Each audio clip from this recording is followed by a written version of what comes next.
The world knew Prince as the androgynous rock star who challenged every boundary of music and identity. Purple suits, high heels, and guitar solos that made stadiums weep. But on a cold December night in 2005, a nurse at a children's cancer ward in Minneapolis received an envelope that would change everything she thought she knew about the man behind the symbol. Inside that envelope was a check with more zeros than she'd seen in her entire career, and a single handwritten note that said just 4 words. What those words revealed about Prince's secret life would remain hidden for over a decade, locked away by confidentiality agreements and a man's desperate need to keep his most vulnerable side invisible to a world that only wanted to see the provocateur. Because while millions screamed his name under stadium lights, dozens of children fighting for their lives knew him by a completely different name, one he made them promise never to say out loud. If you want to hear this mysterious story all the way through, please subscribe and don't forget to turn on notifications. Because Prince's best-kept secret is about to be told in detail for the first time. December 2005, a journey that began in silence. It was a cold December night in Minneapolis, and the oncology department at Children's Hospital was keeping its usual silent vigil under dim lights. Nurse Sarah Mitchell had been working these corridors for 32 years, and by now nothing could surprise her. But the envelope left on her desk that night made all her experience meaningless in an instant. The envelope bore only the hospital logo, no return address, no corporate seal, just heavy paper and a folded check inside. When Sarah opened the envelope, her coffee cup trembled in her hand. $150,000. For the pediatric oncology department. But even more shocking than such a large donation was what was handwritten in 4 words beneath the check: "Keep the children free." At first, this phrase seemed meaningless to Sarah, but in the weeks that followed, when she learned that behind these 4 words lay a 15-year secret, everything would change. And this envelope was just the beginning. Because Prince Rogers Nelson had, in a way no one knew until then, spent over $7 million and visited 30 different hospitals. But what was truly shocking wasn't the money, it was something else he did. Sarah met with hospital administration the next day, and the response she encountered was much stranger than she'd expected. Board member Michael Torres took the envelope from her hand, carefully examined the check, and looked directly at Sarah. "You will not discuss this donation with anyone," he said, his voice unusually stern. "Not the media, not the families, not even other staff. There's a document you need to sign." Sarah had signed dozens of confidentiality agreements in her life, but this one was different. The document was 12 pages long, and every clause contained threats of legal action if the source of this donation was disclosed. But the strangest part was this: the donor's name never appeared in the document. Just the word benefactor. Anonymous. Invisible. And Sarah didn't know it yet, but this benefactor was one of America's most famous rock stars, and he had an almost obsessive mission to help children with cancer. Prince's mission had roots that ran very deep. In 1996, after losing his son Amiir to Pfeiffer syndrome after just 7 days, the void inside him directed him toward sick children. And in 2001, after becoming a Jehovah's Witness, his faith taught him that true charity is done where no one sees. 2002, the first secret visit. Prince's first hospital visit happened in March 2002. Returning from a tour in Los Angeles, he said something to Larry Graham from his team: "I need to go somewhere tonight." Larry was Prince's mentor and spiritual guide, and he was used to these kinds of sudden decisions. But even when he learned where Prince was going, he was surprised. Children's Hospital Los Angeles, Oncology Department, midnight. "No one should recognize me," Prince said, putting on his sunglasses in the back seat of the car. "I'll just go in as a visitor. I won't talk at all. I'll just be there." But when they arrived at the hospital, plans changed.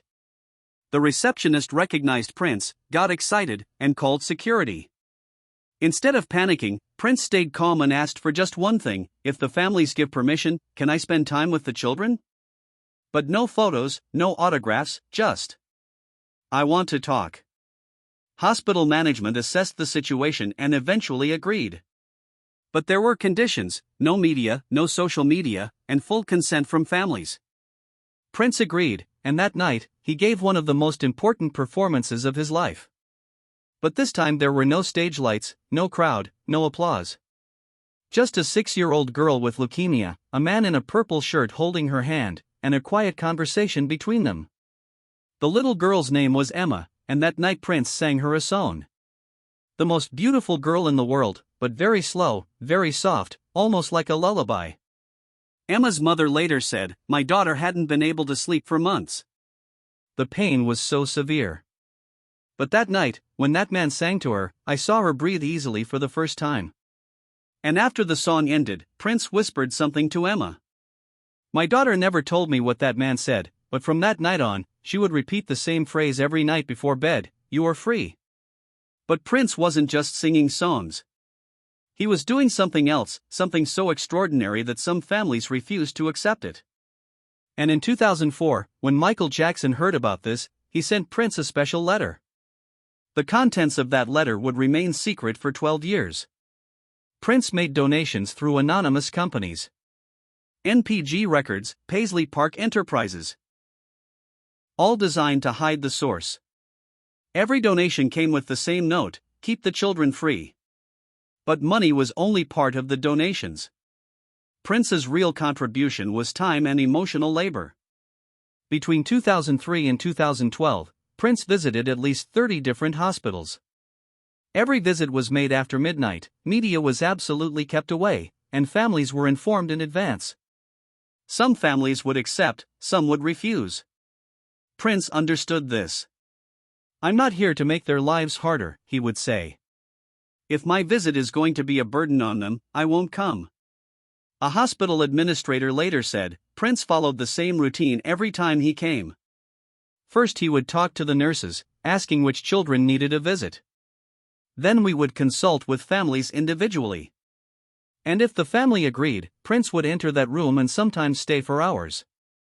Sometimes he would just sit and not talk. Sometimes he would sing to the child, sometimes play guitar. But always, before leaving, he would leave something in the child's hand. A small purple piece of paper with "You are free" written on it. And in 2004, there was one more person who heard about this secret operation: Michael Jackson. The rivalry between the two legends had been known for years, but no one knew that when Michael learned about Prince's hospital visits, he had sent him a special letter. The letter said, "What you're doing is braver than what I do. I did this in front of the world, but you're doing it without anyone knowing. That's true heroism." Prince kept that letter in the Paisley Park vault and never disclosed it to the public. Because for him, this wasn't a competition, it was a mission. 2007, Super Bowl and a little girl's story. In February 2007, Prince had just delivered one of the biggest performances of his career. The Super Bowl 41 halftime show, his legendary performance in the rain, had been watched by 140 million people. As he sang Purple Rain, bathing Miami's Dolphin Stadium in purple lights, Prince created one of the most iconic moments in television history. But 4 hours after the performance, he was somewhere no one knew about. Miami Children's Hospital, room 304, beside a 9-year-old girl with terminal brain cancer. The little girl's name was Isabella, and doctors had given her 2 weeks to live. Her family had watched the Super Bowl in the hospital room, and when Isabella saw Prince on the screen, she smiled for the first time in weeks. "That purple man is so beautiful," she'd said, her voice weak but happy. Isabella's father had recorded that moment on video, and the family, hoping for a miracle, made a request to the hospital: could they possibly send a message to Prince? Hospital management thought it was impossible but decided to try anyway. And incredibly, a response came.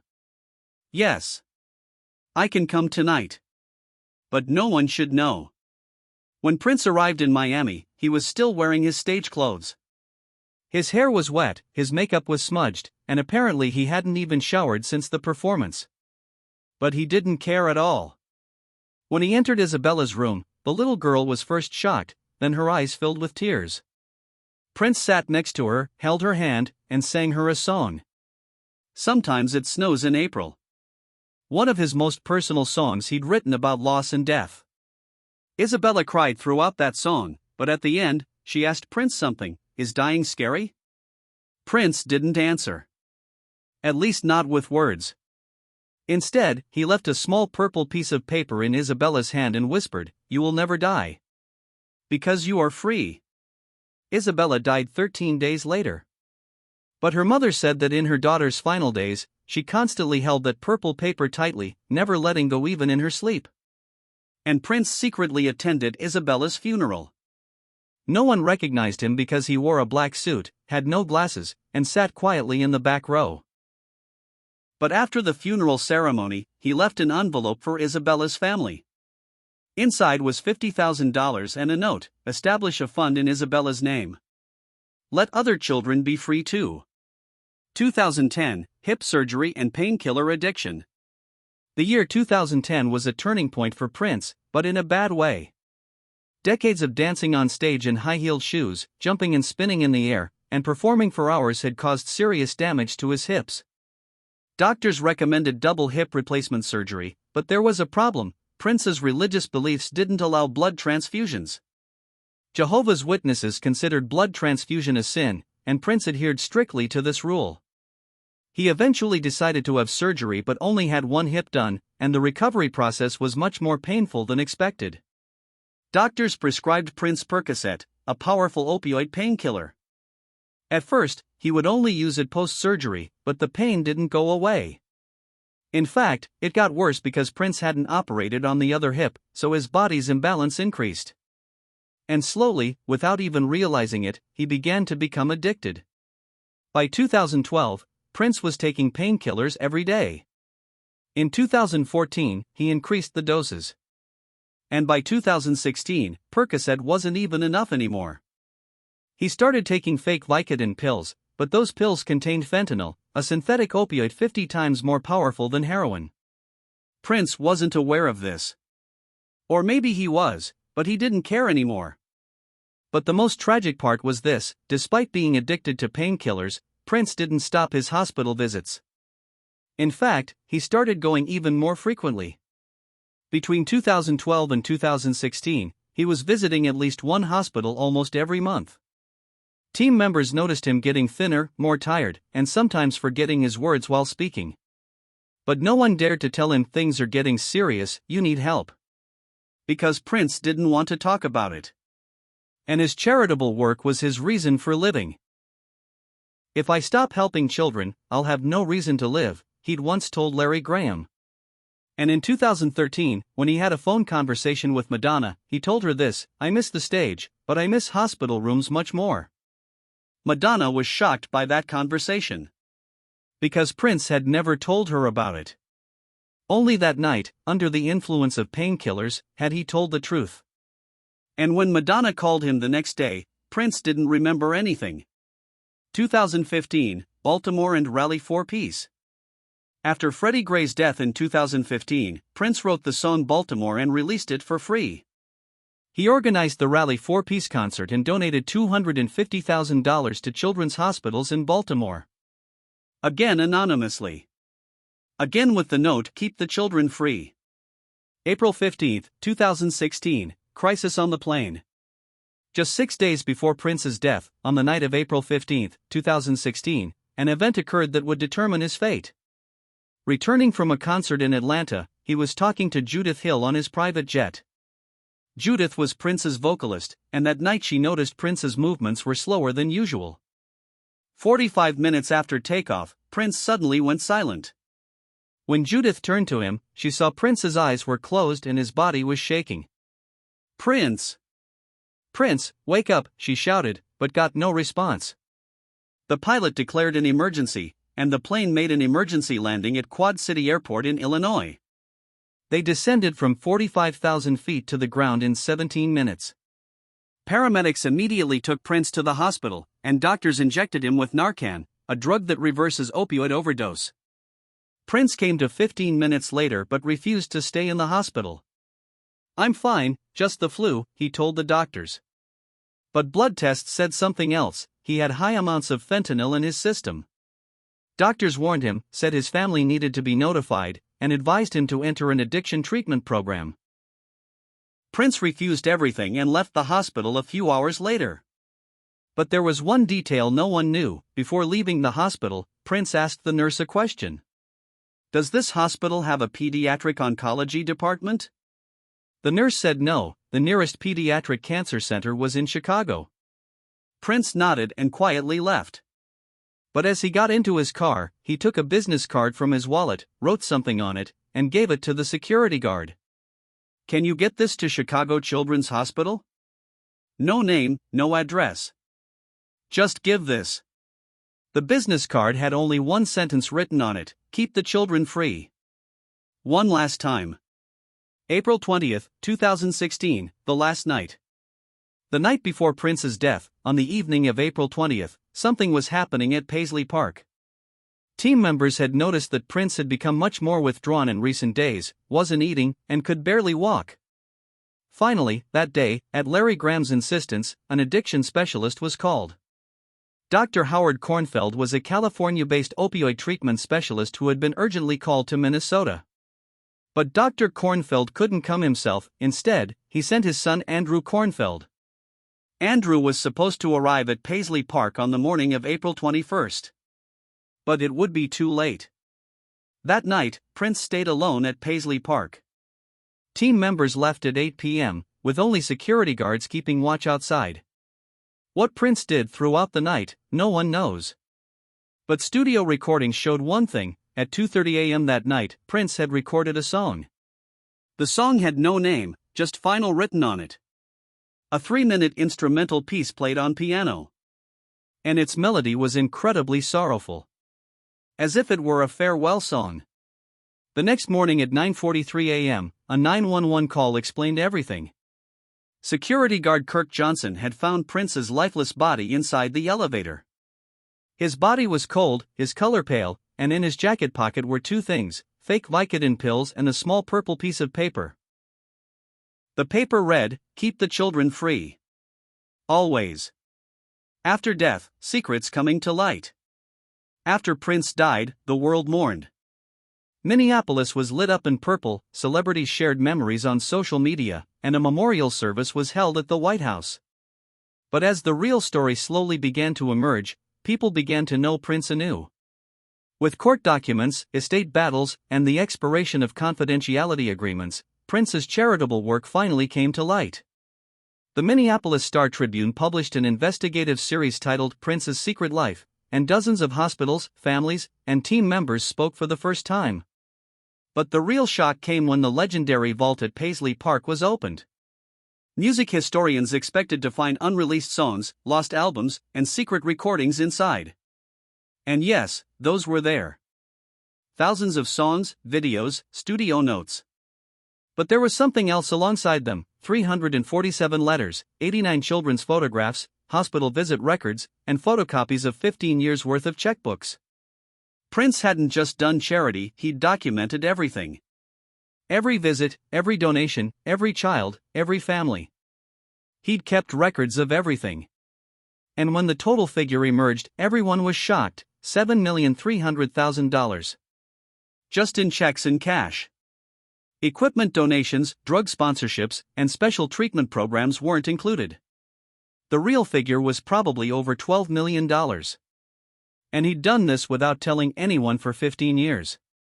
Sarah Mitchell, the nurse who received the envelope that December 2005 night, was now retired, and the confidentiality agreement had expired. In an interview, she said, "I carried that secret for 10 years. And now I understand why Prince wanted to keep it secret. Because he didn't want children to see him as a celebrity. He wanted to be just a friend, a listener, a source of comfort to them." And the phrase "keep the children free" wasn't just financial help. It was emotional freedom.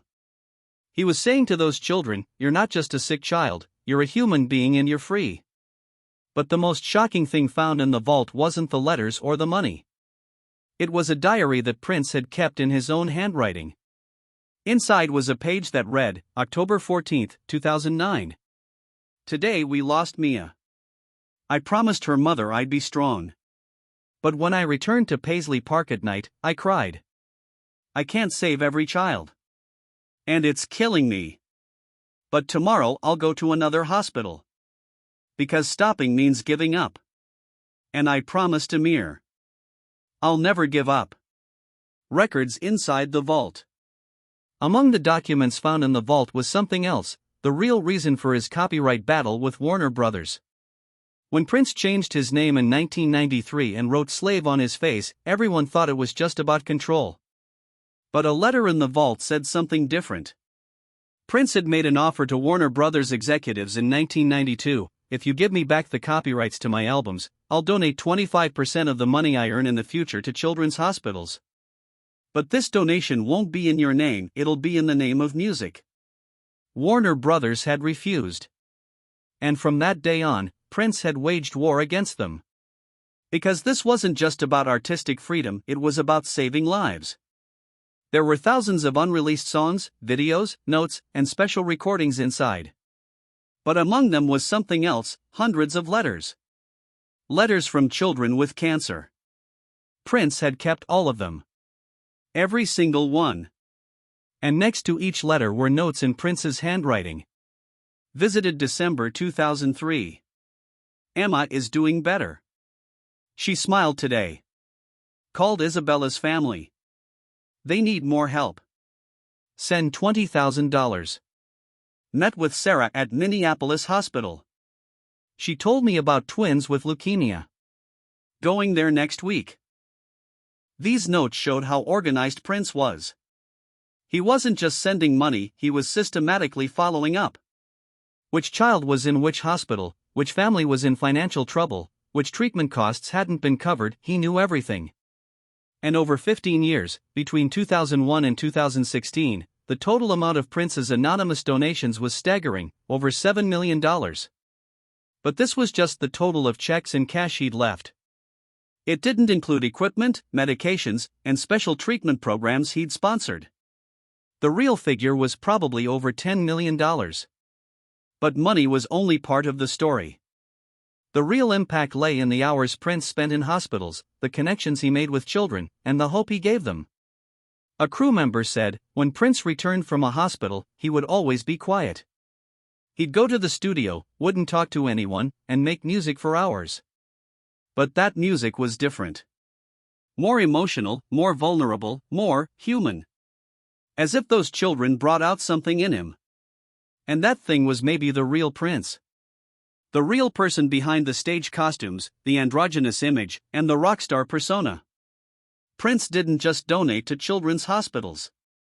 He helped Trayvon Martin's family, Eric Garner's family, bridge collapse victims, and many musicians, all anonymously. Everything came to light after his death. Legacy: keep the children free. When Prince died, the world remembered him as a rock star, genius, icon. But his real legacy was somewhere else. He'd changed the lives of dozens of children. He'd given hope to dozens of families. And he'd donated millions of dollars to dozens of hospitals. But he never received a thank you. Never received an award. Never held a press conference. Because for Prince, the reward was a child's smile. The thanks was a mother's tears. And success was a child saying, "I'm not afraid." In 2017, Minneapolis Children's Hospital opened a wing in Prince's memory. Prince Rogers Nelson Pediatric Oncology Wing. But at the opening ceremony, Prince's name was mentioned only once.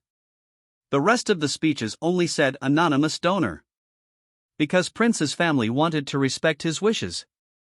He never wanted to put himself forward, said Prince's sister Tyka Nelson. And that's how we should remember him. Quietly. Humbly. And with love. A small purple statue was erected in the hospital garden. The statue represented a child, hands in the air, as if free. At the base of the statue, only 4 words were written: keep the children free. And these 4 words summarized Prince's entire life, all his pain, all his love, and all his legacy. Final, true freedom. On the morning of April 21, 2016, just a few hours after Prince was found in the elevator at Paisley Park, an envelope arrived at Chicago Children's Hospital. There was no name on the envelope, just Oncology Department written on it. Inside was a check. $50,000. And a note: keep the children free. One last time. Prince had made his final donation before he died. 6 days before his death, when he had that crisis on the plane, he'd still been thinking about children. And his final act, one of his last conscious decisions in the final week of his life was again to help them. The nurse started crying when she opened the envelope.